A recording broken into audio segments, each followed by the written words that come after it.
guys, are you the sort of Cutlass player that likes to get up close and personal? That likes to get your Cutlass into action and get it covered in some nasty York blood?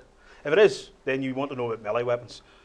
Kane's going to tell us about some of the different types of melee weapons you can get, and whether you can choose to have 2 or 1, or basically what's the best way to do it. So, Kane, Cutlasses.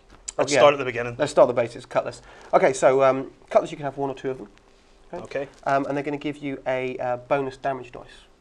Okay. Right, okay. So, I mean, we've got an example here. I mean, here we have one of the guys with 1, and here's one with 2. Yep. So, in this case, a damage dice, if we imagine the guy with 1 hits, it's D6 for the Cutlass, yes? Yep.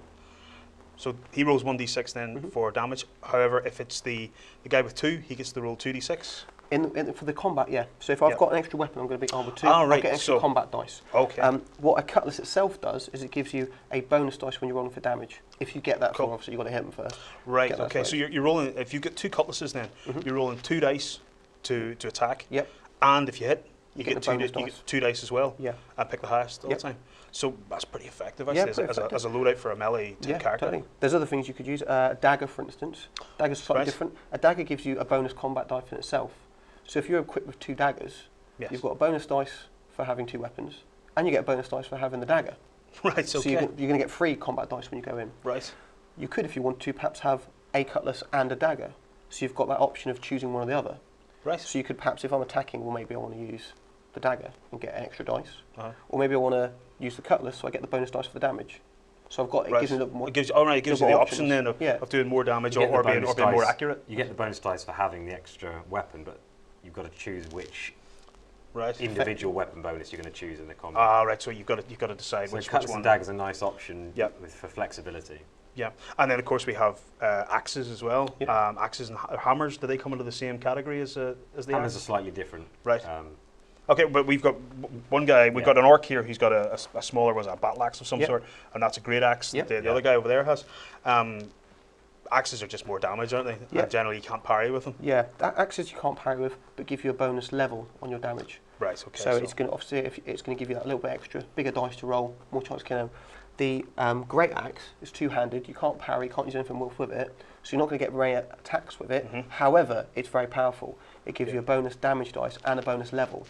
Right. So you're looking at some serious stuff. So if you're normally D6, you'd be rolling 2 D8s rather than your normal D6. So it's very powerful. Nasty. Nice bit of kit if you get into combat with it. And then of course we have our marine with his musket and bayonet. Yep.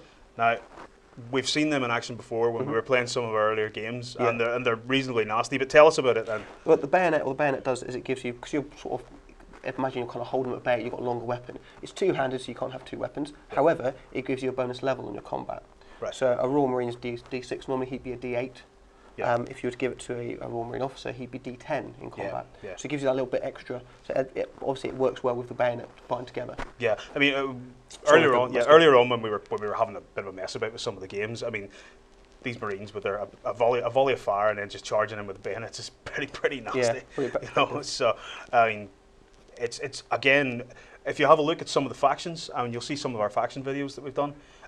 We go briefly into the difference between a lot of the races and factions, and the difference between some of the Royal Navy guys perhaps and the and guys like the orcs and the dwarves.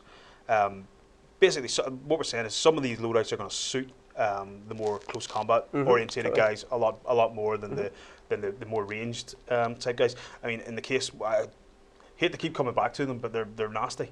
Is the Royal Navy. With their increased accuracy, the old having a musket is great for them. Yeah, exactly. But attaching the bayonet, which gives them, of course, their combat weapon as well, is just the spear also does the same as the bayonet. That's right, except it can't shoot.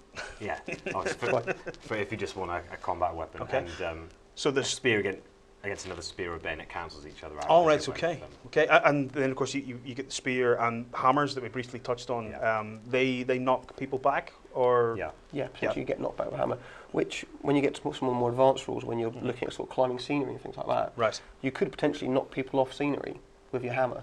So if you get it right and you're on a bit of a raised platform, you hit them with a hammer, knock them back, they can fall off the other side. Not only have you damaged them by hitting them, but you potentially damage them when they fall off the building and injure the floor as well. So if you get it right, that can be really effective as well. So there you go, guys. if you run a more melee orientated crew, guys who like their axes and their hammers, how does it work out for you? Do you go with 2 weapons all the time?